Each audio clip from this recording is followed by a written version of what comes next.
ये है 2018 Toyota aqua और ये एक स्मॉलर वर्जन है टोयोटा प्रियस का। टोयोटा एक्वा जिसको प्रियस सी के नाम से भी जाना जाता है, नॉर्थ अमेरिकन मार्केट में जो आपकी यूएस और कनाडा की मार्केट है वहाँ पे इसका नाम प्रियस सी से इंट्रोड्यूस किया गया है, वे सी मीन्स सिटी।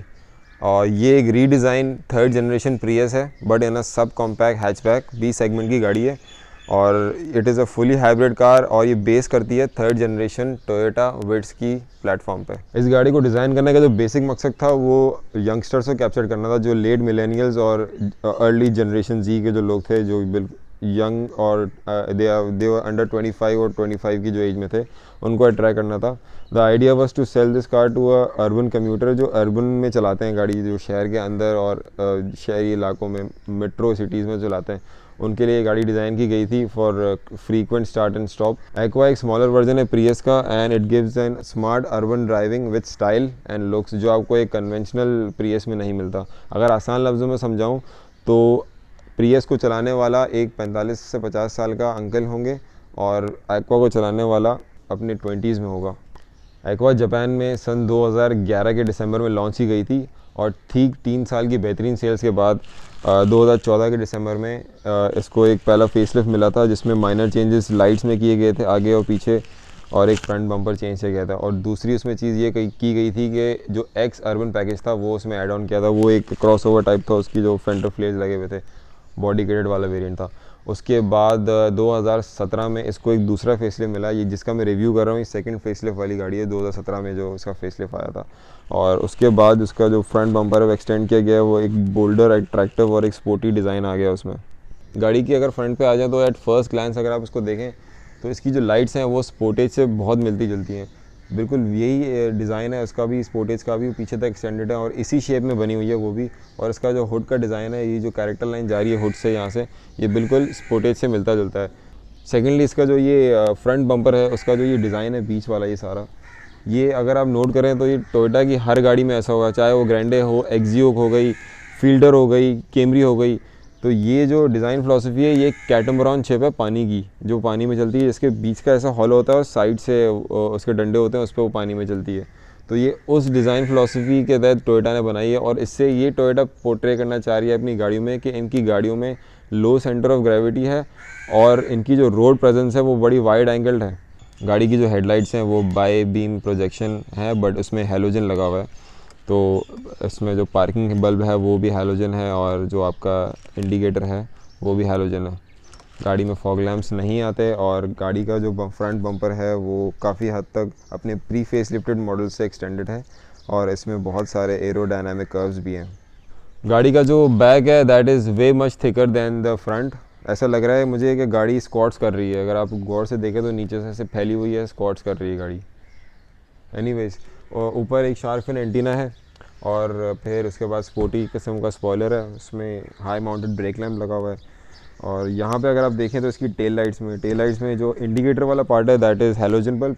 उसके बाद ये सी लाइट वाला जो है जो लाइट है ये आपकी वो है हैलोजन लाइट है। उसके बाद ये वाली जो ब्रेक दबाने पे लाइट जलती है, जो ये वाला पार्ट है वो आपका एलईडी है और अगेन रिवर्स आपका हैलोजन है। गाड़ी की बूट पे आ जाएं तो एक एम्पल साइज़ की बूट स्पेस है गाड़ी की, एक हैचबैक बी सेगमेंट के हिसाब से गाड़ी की बूट स्पेस बिल्कुल एम्पल है। और अगर आप ज़्यादा कार्गो एरिया बढ़ाना चाह रहे हैं तो ये 60-40 स्प्लिट है सीटों का, इनको आप टैप्स को पुल करेंगे तो आपका कार्गो एरिया एक्सटेंड हो जाएगा। और फिर उसके नीचे आ जाए तो आपके पास स्पेयर टायर है और all the goodies you get to replace spare tyre, wrenches वगैरह जो भी हैं। गाड़ी में 2 किस्म के पावर ट्रेन्स हैं, एक तो इसका ऑब्वियसली हाइब्रिड सिस्टम है, ये तो इन्वर्टर है, इसके नीचे मोटर्स लगी हुई हैं। ये गैसोलीन इंजन है 1500 सीसी का 1NZ FXE और ये केपेबल है हाइब्रिड सिस्टम के साथ कोलैबोरेट होकर चलने को। और इसकी जो पैरेलल परफॉर्मेंस है विद द हाइब्रिड सिस्टम वो बहुत अच्छी है। काफ़ी सारी टोयोटा की हाइब्रिड गाड़ियों में ये यूज़ हो चुका है, एक्जियो हो गई, फील्डर, यारिस और एक इसमें लगा हुआ है। तो कंबाइन दोनों की जो पावर है वो दैट इज़ 99 हॉर्स पावर और गाड़ी रॉकेट है। 1140 किलो वज़न है गाड़ी का और बहुत सारी 100 हॉर्स पावर बहुत ज़्यादा होती है इसके लिए। तो गाड़ी चला के मैंने देखी है, गाड़ी रॉकेट है। गाड़ी में बैठते साथ ही मुझे एक बोल्ड और यंग किस्म की वाइब फील हो रही है। पता लग रहा है कि ये गाड़ी वाकई में एक नौजवान के लिए डिज़ाइन की गई है, एक मिलेनियल या फिर जनरेशन जी के बंदे के लिए, 25 साल जो बंदा होता है नौजवान, उसके लिए बनाई गई है। और अगर आप मुझसे पूछें तो एक्वा का इंटीरियर या फिर प्रियस, तो I definitely go for aqua, क्योंकि मैंने आपको जैसे पहले बताया कि वो प्रियस जो है वो बड़ी एक अंकलिश की गाड़ी है। 40-50 साल मर्द उसको चलाएगा, एक नौजवान उसको पसंद नहीं करेगा। तो यहाँ पे टोयोटा ने क्या किया है कि क्या है कि वो प्रियस एक अगली लुकिंग कार है, सॉरी टू से, बट उसका जो एक्सटीरियर है वो अट्रैक्ट नहीं करता था। तो ये डिज़ाइन फ़िलोसफी के साथ आए टोयोटा एक्वा के साथ। अगर आप इसके एयर वेंट्स के डिज़ाइन देखें तो ये circular rather than the straight line जो प्रियस में होते हैं, जेट इंजन की तरह बने हुए हैं। और हर चीज़ ड्राइवर के एक्सेस में है, हर चीज़ एक्सेसिबल है। स्क्रीन पे मैं हाथ रख सकता हूँ, मेरी आर्म के लेंथ के बराबर है हर चीज़। और यहाँ पे जो इसका जो एयर वेंट है वो भी मैं इसको मूव कर सकता हूँ विदाउट लीनिंग फॉरवर्ड। और यहाँ पे क्लाइमेट कंट्रोल भी है। जो इंटीरियर है गाड़ी का, टू बी वेरी ऑनेस्ट, अगर इसको भगाते वक्त अगर इस इंटीरियर को देखा जाए तो ये एक फाइटर जेट का इंटीरियर लगता है मुझे। और बिल्कुल हर चीज़ ड्राइवर ओरिएंटेड है। ये जो फ्रेम ऐसे बना हुआ है इसमें हर चीज़ समाई हुई है और बिल्कुल ये ड्राइवर की तरफ है, तो ये बहुत इसमें आसान। इंटीरियर से अगर स्टार्ट करें तो गाड़ी का जो दरवाज़ा है उसमें चारों विंडोज़ पावर हैं, और उसके बाद ये सेंट्रल लॉकिंग है, फिर ये विंडो लॉक का है। गाड़ी में क्रोम हैंडल्स लगे हुए हैं चारों दरवाज़ों में, क्योंकि जी पैकेज है तो इसमें क्रोम की जो एडिशन है वो है। यहाँ पे ट्विटर मौजूद है और डोर स्पीकर भी। इंटीरियर में एंटर होते हैं अगर राइट साइड पे अगर आप इसकी फंक्शनैलिटीज़ देखें, फीचर्स वगैरह, तो सबसे पहले स्टार्ट करूँ पुश बटन से, क्योंकि ये गाड़ी जी ग्रेड है और इसमें पुश स्टार्ट की फंक्शनैलिटी मौजूद है रादर देन द की। और सेकेंडली यहाँ पे इसके पावर मिरर्स हैं जो कि इलेक्ट्रॉनिकली कंट्रोल भी हैं, एडजस्ट कर सकते हैं और आप रिट्रैक्ट भी कर सकते हैं इनको विद द बटन। और इसमें ये हेडलाइट एडजस्टर है जो कि एक हेडलाइट को एडजस्ट करने का व्हील है। उसके नीचे आ जाएं तो टोयोटा सेफ्टी पैकेज होता है, उसमें ये इसकी 3 सेफ्टी की जो फंक्शनैलिटीज़ हैं वो यहाँ पे मौजूद हैं। सबसे पहला जो ऊपर वाला है that is LDA lane departure assist. इसका मैं आगे जाके आपको तीनों का इनका बताऊंगा कि इसकी फंक्शनैलिटी काम कैसे करती है। दूसरे नंबर पे इससे नीचे है PCS प्री कोलिजन सिस्टम ये, और इसके बाद है ऑटो डिमिंग लाइट्स और ऑटो ऑन जो करती हैं लाइटें वो। गाड़ी का सेंटर कंसोल अगर ऊपर से स्टार्ट करें तो ये आपका मल्टी इंफोटेनमेंट डिस्प्ले आ गया। यहाँ पे आपकी ये ऑडियो सिस्टम आ गया गाड़ी का। उसके बाद AC के कंट्रोल्स आ गए और यहाँ पे हैज़र्ड है, ये वाइपर्स का स्टॉक है। उसके बाद नीचे आ जाए तो यहाँ पे एक स्टोरेज है। उसके बाद 2 कप होल्डर्स हैं, CVT गेयर बॉक्स है। उसके बाद यहाँ पे अगर देखें तो ये ट्रैक्शन कंट्रोल का बटन है। ये PCS जो है प्री कोलिजन सिस्टम का, उसकी ऑडियो ऑफ़ करने का है। ये इको मोड पे चलाने का है गाड़ी, और ये इलेक्ट्रिक व्हीकल मोड पे चलाने का है बटन। अगर इसको दबाएंगे तो, लेकिन इसके लिए ये है इलेक्ट्रिक व्हीकल मोड पे चलाने के लिए कि आपकी बैटरी सफिशेंटली चार्ज हो तभी आपकी गाड़ी EV मोड पे चल सकती है। उसके बाद थोड़ा पीछे आ जाएं तो यहाँ पे थोड़ी स्पेस है और ये मैनुअल हैंड ब्रेक। उसके बाद कप होल्डर है पीछे और एक स्पेस दी गई है छोटी सी। अगर आप विंडशील्ड पे देखें तो एक रेडार लगा हुआ है विद कैमरा। ये आपके जो 3 सेफ्टी फीचर्स हैं, एक ऑटो डिमिंग हेडलाइट्स और दूसरा LDA और तीसरा PCS। इन तीनों को यहीं से ऑपरेट किया जाता है। ये रेडार ऑपरेट करता है, लेंस आपकी पड़ता है और सामने जो ऑब्जेक्ट्स होते हैं उनको रीड करता है, फिर आपको मॉनिटर करता है इस वाली स्क्रीन पे। गाड़ी इस वक्त मैंने ऑन कर ली है और सबसे पहले स्टार्ट करें स्टीयरिंग से। तो स्टीयरिंग पे जो लेफ़्ट साइड पे कंट्रोल्स हैं वॉल्यूम इंक्रीज़ और डिक्रीज़ करने के हैं। उसके बाद ये जो एरो ऊपर और नीचे वाले हैं ये ट्रैक चेंज करने के हैं। अगर आप रेडियो पे हैं तो रेडियो का चैनल चेंज करने का है। और ये मोड है, मोड सेलेक्टर होता है रेडियो, ब्लूटूथ या फिर उसमें आप अगर जैसे USB लगाते हैं तो वो मोड चेंज करने का है। उसके बाद राइट साइड पे अगर आप जो कंट्रोल्स हैं वो अगर आप देखें तो ये जो सामने जो TFT लगी है मल्टी इंफोटेनमेंट डिस्प्ले, जो आपका सारा डाटा बताती है, आपको स्टैट बताती है, आपकी माइलेज, आपका जो ट्रिप, आपका हर चीज़, गेयर सेलेक्टर, उसमें जो आपकी सारी जो लाइट जल रही होती हैं वो दिखाती है, उसको कंट्रोल करने के लिए। इसमें आपको फिर मैं फर्दर दिखाता हूँ। फिर ये बैक का बटन है और ये ट्रिप का है। इसमें ट्रिप A, ट्रिप B और एक एक्चुअल माइलेज जो गाड़ी की होती है वो दिखा रहा है। सिर्फ 3 फंक्शनैलिटीज़ हैं इस बटन की। ये मल्टी इंफोटेनमेंट डिस्प्ले का जो सारा डाटा नज़र आ रहा है उसमें स्क्रीन में जो जो ऑप्शंस हैं वो मैं आपको दिखा रहा हूँ। इसमें अगर आप मेन मेन्यू पे आ जाए तो ये आई बना हुआ है, ये गाइड का है। इसमें आपके पास क्या क्या फ़ीचर्स हैं, इसमें जो जर्नी है आपकी उसमें बता रहा है कि इलेक्ट्रिक व्हीकल का जो बैटरी की पावर है वो 45% है, और नीचे रेंज दिखा रहा है 376 और ऊपर एवरेज स्पीड दिखा रहा है। उसके नीचे अगर आप आ जाएँ तो इस वक्त इंजन है वो बैटरी को चार्ज कर रहा है क्योंकि गाड़ी खड़ी हुई है, तो इस वक्त जो बैटरी की पावर थी वो ख़त्म हो गई, तो इस वक्त इंजन चार्ज कर रहा था, उससे एरो के हिसाब से आपको दिखाया जा रहा है। अगर बैटरी से एरो टायर पे जा रहा है तो उसका मतलब है कि बैटरी से गाड़ी चल रही है, और टायरों से अगर बैटरी पे आ रहा है तो बैटरी चार्ज हो रही है टायरों के साथ, जो काइनेटिक एनर्जी है। और अगर नीचे आ जाएँ तो उसके बाद ये बार बड़ा सा आ गया फ्यूल का, ये भी रखना चाहे तो ये भी रख सकते हैं। उसके बाद वही आ गया। फिर आप राइट पे आ जाएँ तो ये इको का जो आ गया, इको में बहुत सारा स्टैट दिखाता है। इसमें एक ये है कि इस वक्त आप अगर चार्जिंग मोड पे तो चार्ज ब्लू एरिया दिखाएगा। उसके बाद अगर इको में तो एक इको के बारे में दिखाएगा। पावर आप जैसे फुल थ्रॉटल दिया हुआ आपने तो एक पावर मोड में दिखाएगा। और नीचे ही आपका जो नज़र आ रहा है ये सारा ये स्कोर नज़र आ रहा है इसके। और उसके बाद नीचे आ जाएँ तो ये ट्रिप बी की आपकी जो कितने यन में आपने पेट्रोल खर्च किया है तो वो उसमें आपको बता रहा है। उसके बाद ये डाटा है उसका कि आपने कितना लीटर में कितने किलोमीटर गाड़ी चलाई है। उसके बाद ये वाला है कि कितना किलोमीटर पर लीटर आपने यूज़ किया है 10 किलोमीटर में, जैसे अभी डाटा दिखा रहा है। बड़ा कॉम्प्लिकेटेड डाटा है, जापानीज़ में लिखा हुआ है। उसके बाद ये बड़ा सिंपल है, इसमें ये है कि सबसे ज़्यादा आपने फ्यूल एवरेज क्या अचीव की है। फर्स्ट जो आ रही है 14.2, जो कि अभी मैंने रीसेट किया था तभी आ रही है। उसके बाद सेकंड आ रही है 8.2, तो ये मतलब ये है कि कितना आप हाईएस्ट गए हो, तो जितनी जैसे 14.2 से ऊपर गए तो आप चेंज हो जाएगी, 15 जैसे आप जाते हैं तो वो फर्स्ट हो जाएगी। तो ये बेसिकली ये है कि आप और फ्यूल एफिशिएंट वे में आप इसको चलाएं, तो इसके लिए ये दिया गया है। उसके बाद ये एक और ग्राफ आ गया, ये सारा उसका एवरेज निकालने का है। तो ये और ये LDA का है, LDA का इसमें ऑप्शन है ऑन ऑफ करने का, बटन भी है। उसके बाद ये जापानीज़ में सारा ये LDA की और जो सेंसिटिविटी है उसको हाई और लो करने का है। उसके बाद ये नीचे जो सारा आ रहा है ये सारा ऑटो डिमिंग है कि TFT की जो स्क्रीन लगी हुई है जो छोटी सी, इसकी जो डिमिंग है वो कितनी होनी चाहिए। और 3 ही फंक्शन है इसके बाद, बस यही है इसमें फंक्शनलिटी 4। उसके बाद नीचे आपको ये एवरेज दिखा रहा है 19.7 गाड़ी की। और अगर यहाँ पे आ जाएं तो आपका गियर सेलेक्टर है, इंजन इस वक्त रेडी है पार्क मोड पे, और गाड़ी बिल्कुल खड़ी है। रेयर हेडरूम, लेग रूम और ओवरऑल स्पेस की बात की जाए तो सबसे पहले दरवाजे का जो एंगल है खुलने का वो पूरा 90 नहीं है, थोड़ा शॉर्ट खुलता है और बिल्कुल कम स्पेस है आपके पास एंट्री की यहाँ पे। और ऊपर आप देखें तो इसकी जो रूफ़ है वो नीचे से और ऊपर से नीचे है, और तभी आपका हेड बैठते वक्त और उतरते वक्त टकरा सकता है, जो बिल्कुल टकराएगा। जैसे मैं बैठने लगा हूँ तो मुझे काफ़ी एफर्ट करनी पड़ी है, वरना मेरा सर यहाँ पे ऊपर टकराएगा। दरवाज़ा मैंने बंद कर दिया। उसके बाद यहाँ पे अगर आप लेग स्पेस देखें तो ये सीट पूरी पीछे है, फुल पीछे है ये। उसके बाद भी आप जो घुटनों के बीच में मेरा स्पेस देख सकते हैं आप, बहुत ज़्यादा है।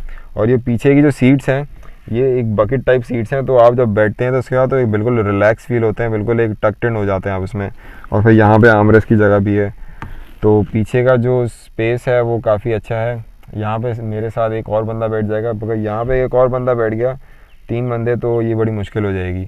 और हेड रूम बहुत कम है गाड़ी में, मतलब अगर मैं तो 6 फुट से थोड़ा कम हूँ, बट अगर 6 फुट का बंदा बैठ गया तो उसका डेफिनेटली सर टकराएगा। बहुत स्पेस कम है, 2 उंगलियों के बराबर। और यहाँ पे जो है उतरते वक्त या फिर थोड़ा बैठते वक्त सर आपका टकराएगा, उतरते वक्त भी।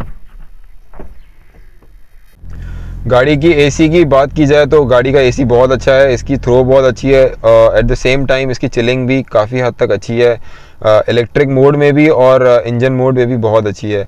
अच्छा, इसका एक फैक्ट है AC के बारे में बताता चलूँ। जो एक्वा का और हाइब्रिड गाड़ियों का जो AC होता है वो इलेक्ट्रिक इन्वर्टर AC होता है, जो गाड़ी के इलेक्ट्रिक व्हीकल मोड पे आने के बाद भी चलता है, क्योंकि ये गाड़ी की बैटरी के साथ चलता है, जो इसकी हाइब्रिड बैटरीज हैं उससे पावर्ड होता है, इंजन के साथ नहीं होता है। इसका कंप्रेसर वगैरह सब अलग होता है बैटरीज के साथ। जैसे कन्वेंशनल गाड़ियों में जो होता है वो बेल्ट से थ्रू चलता है गाड़ी के, वो इसमें ऐसा सीन नहीं है, इसमें बैटरी के साथ चलता है। गाड़ी की मैं ड्राइव लेने लगा हूँ और सबसे पहली चीज़ जो मुझे इस गाड़ी में फ़ील हुई है वो हुई है कंफर्ट जो ड्राइवर सीट की है वही पैसेंजर सीट की है। इसमें फ्रंट आर्मरेस्ट लगा हुआ है, अगर आप देख सकें तो यहाँ पे ये इसमें सीट में एम्बेडेड लगा हुआ है ये आर्मरेस्ट, तो ये बड़ा इसमें कंफर्ट हो गई है। एक तो दरवाजे पे आर्मरेस्ट हो गया, एक यहाँ पे हो गया, तो ये एक बड़ा ईज़ हो गया ड्राइवर के लिए। और अगर आप इसके इंटीरियर को देखें तो हर चीज़ बड़ी करीब है, जैसे कि मैंने आपको पहले बताया ना कि हर चीज़ कंट्रोल में। ड्राइविंग के दौरान मुझे अपनी नज़र हटानी नहीं पड़ी कि मुझे नज़र हटा के कोई चीज़ करनी पड़ी है, जैसे दूर है कोई चीज़, तो हर चीज़ अपने एक्सेस में है, अपने आर्म लेंथ के एक्सेस में। और सामने ये इसकी इंफोटेनमेंट डिस्प्ले है। आपको मैं पहले इसका 0 to 100 दिखा दूं, जिसके लिए ये गाड़ी मानी जाती है, और उसके बाद आपको मैं इसका फ्यूल एफिशिएंसी का बताता हूँ कि इसकी कितनी एवरेज है गाड़ी की। सबसे पहले तो मैं यहाँ से यू टर्न लेता हूँ और उसके बाद आपको एक इसका 0 to 100 चेक करके दिखाता हूँ।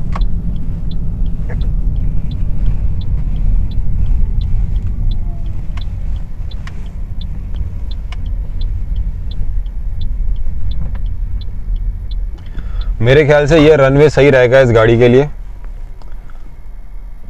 तो गाड़ी इस वक्त इलेक्ट्रिक मोड पे आ गई है, इलेक्ट्रिक व्हीकल मोड पे। जब मैं इसको फुल थ्रॉटल से पुश करूँगा तो ये इंजन और इसका जो हाइब्रिड सिस्टम है, दोनों की कंबाइन पावर जो 99 हॉर्स पावर है, वो इसको पुश करेगी जितना इसका फिगर है 100 जो जाने का। 1 2 3 गो।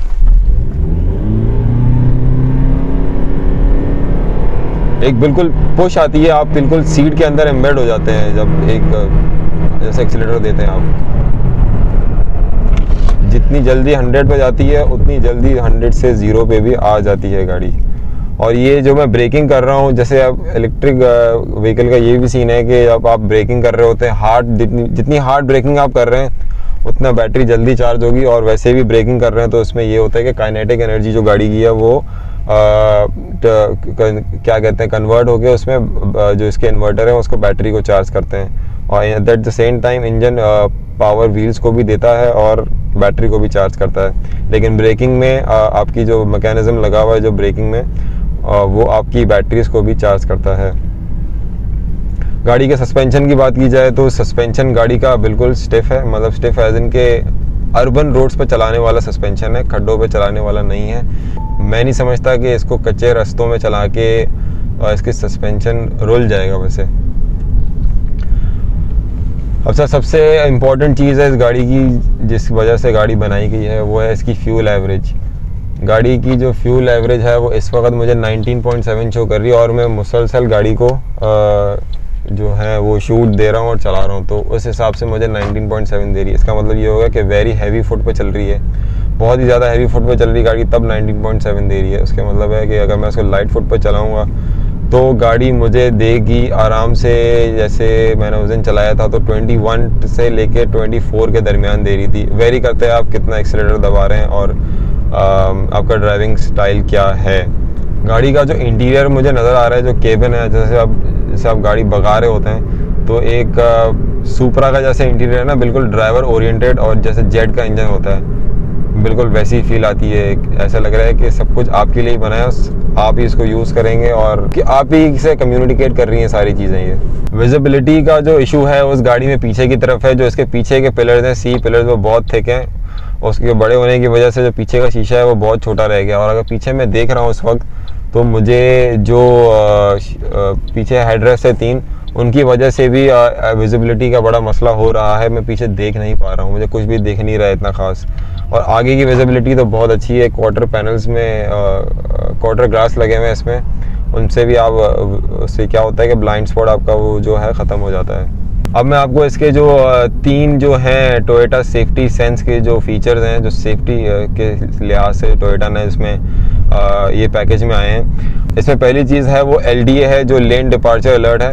उससे ये है कि आप अगर इसको ऑन करेंगे और जैसे अभी लेन्स बनी हुई रोड पे, तो इसमें जो रेडार लगा हुआ है यहाँ पे, वो रोड की जो लेन्स है वो पड़ेगा, और जैसे अगर आप बिना इंडिकेटर दिए लेन चेंज करेंगे तो कंप्यूटर ये समझेगा कि आप नींद में हैं या फिर बेख्याली में लेन चेंज करें, तो एक विजुअल और एक ऑडियो आपको एक अलर्ट देगा कि आप अपनी लेन में वापस आ जाए। और दूसरा जो इसका सेफ्टी सेंस का फीचर है वो है PCS, प्री कोलिजन असिस्ट, जो कि पहले से एक्टिवेटेड होता है।